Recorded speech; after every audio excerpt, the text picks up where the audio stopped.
Something very unique here in the sawmill today, chestnut. And this isn't the old chestnut you hear about, the old wormy chestnut that got the blight, I think maybe in the 30s or 40s. Might have been sooner than that, I'm not sure when that happened, but a lot of people talk about wormy chestnut.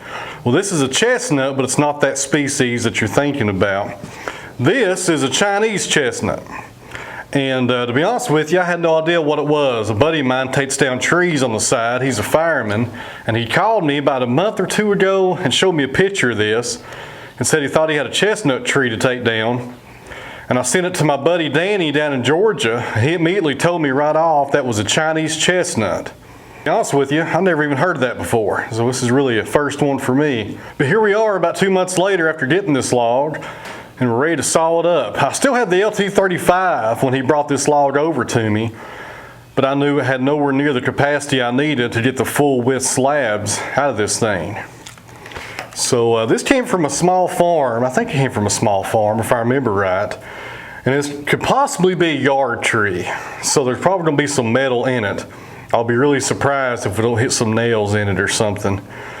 But it should be worth the effort though. So let's go over the measurements here, and I'll tell you guys my strategy I'm going to use on how to get the best slabs out of this thing. First thing, I'm on this side of it, our length, 8 inches. So it's about 6.5 feet long.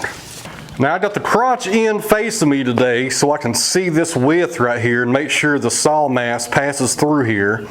And we should be okay as far as that goes. I've done a lot of measuring on here. I actually put this log on the mill on Friday night. So our width right here is showing 33 inches here at the crotch, 33 inches. We get this saw head powered up and moved out of the way. And I'll show you guys the other end of it.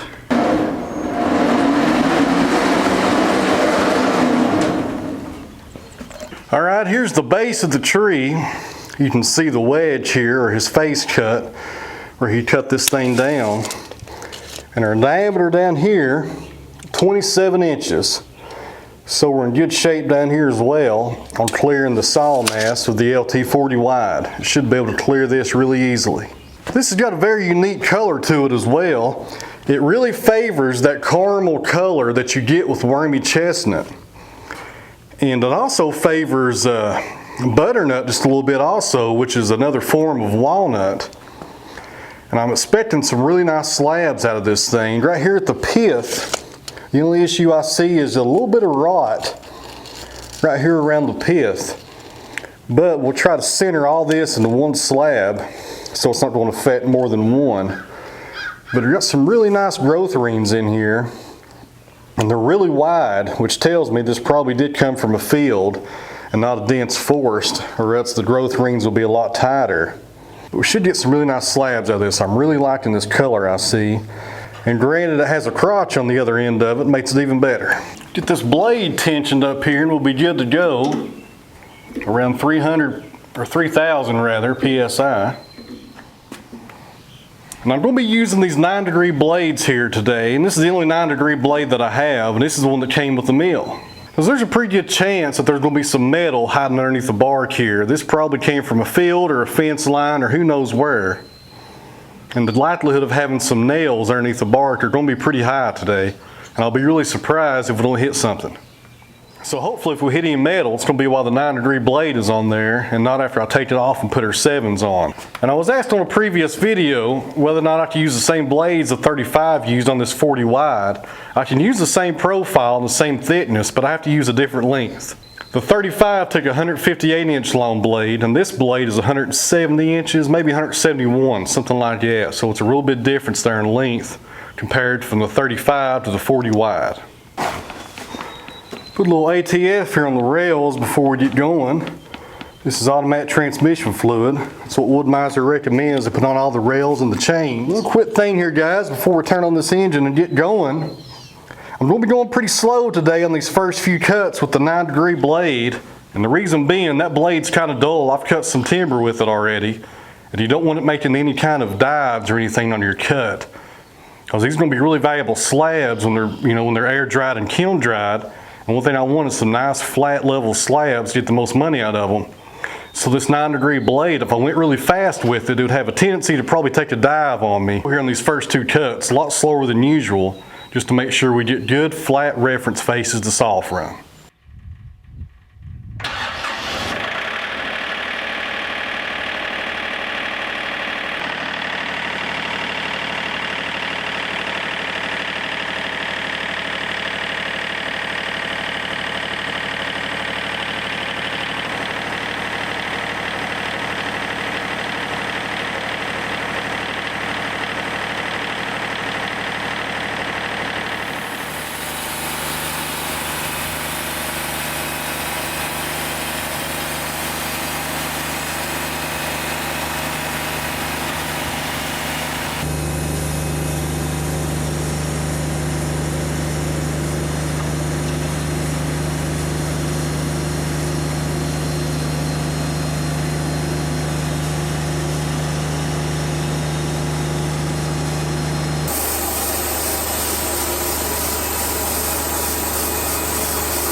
Alright guys, the first cut went pretty smooth, and it's going to be going a lot slower today. I'm probably going to stop that engine a lot and kind of tell you guys what I'm thinking here as I make each cut on this slab, or this log rather. But I didn't hear any metal on that pass, which is very good, and the number 9-degree blade cut through it rather well actually. So if it looks okay underneath here, what I'll probably do is go ahead and start making my slab cuts off this first face. As I set the AccuSet for 9/4, and I've already lowered it down to the next cut, so we're good right there. And start making some slabs and see how this looks.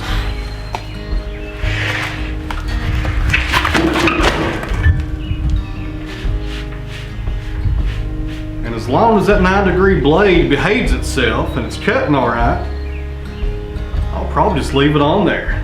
Because like I said, if I hit metal, I'd rather hit it with a 9-degree blade than a 7-degree. Let's scrape off this sawdust and I'll bring the camera in and show you guys what we're looking at.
Got the first 2 slabs cut. Everything's going good so far.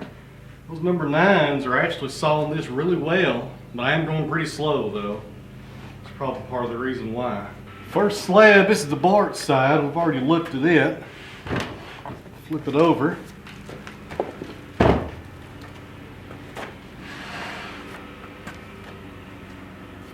Wow. Very unique here. It's a lot different than walnut, guys. Some good looking stuff though, and no metal. Really surprised by that. I thought I'd be hitting nails in the first cut or two.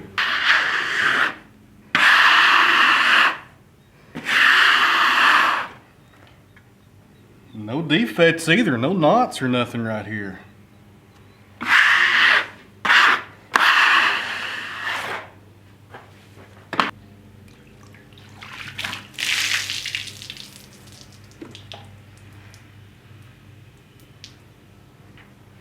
But get you some of that.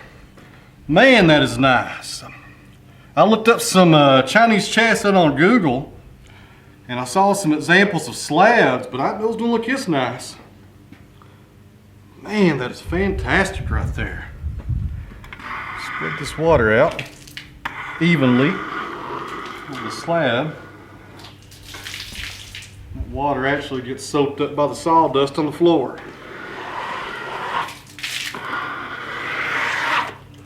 Wow. Man, that is nice.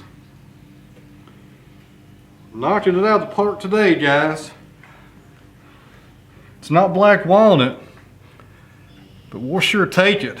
Now usually on these figured logs that we saw up here, it takes about 2 or 3 cuts to get down to the good stuff, and this is the bark side slab.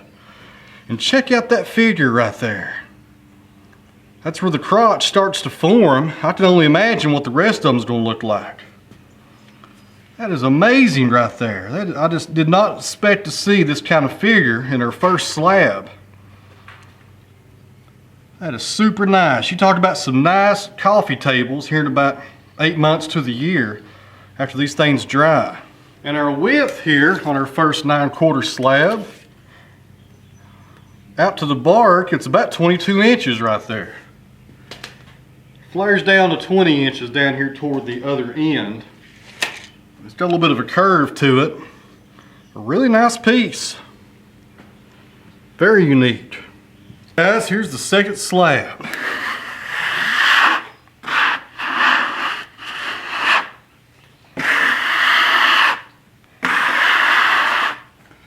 And there's our crotch figure showing up right there where it's supposed to be.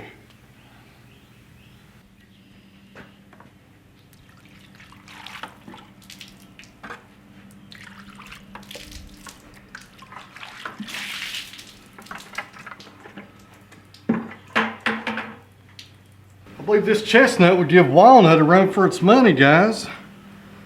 Man, this is some nice stuff, and it looks so much like walnut with the crotch figure and the color to it. But it's a little bit lighter than walnut though. That's the main difference I can see in the appearance. Our width here, at the widest point, we're at about 29 inches. That is nice stuff right there. 29 inches, 9/4 slabs. Coming in at about 6.5 feet long.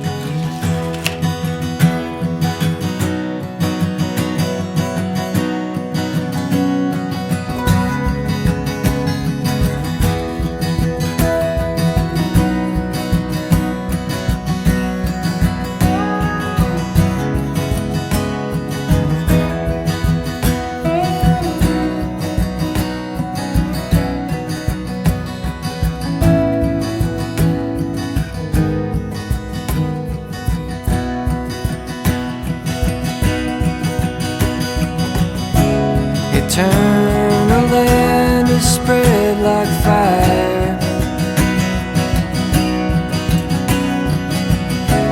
from all the worlds of dark and tide. Staining seas of sacred sun.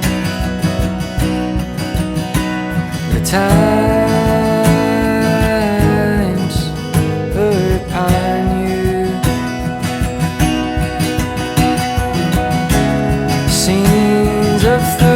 list of poison